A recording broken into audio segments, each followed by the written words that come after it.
Memories and possibilities are ever more hideous than realities.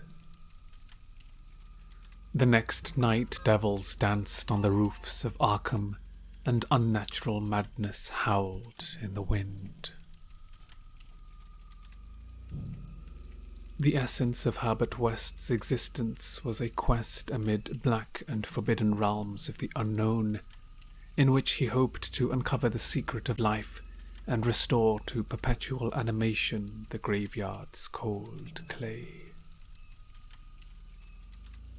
West's soul-absorbing interest was a secret study of the phenomena of life and its cessation, leading toward the reanimation of the dead through injections of an excitant solution. I wonder even now if it could have been anything other than a demonic dream of delirium.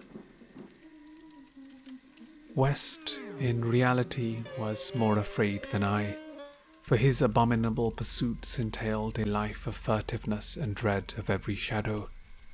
Partly it was the police he feared, but sometimes his nervousness was deeper and more nebulous, touching on certain indescribable things into which he had injected a morbid life, and from which he had not seen that life depart.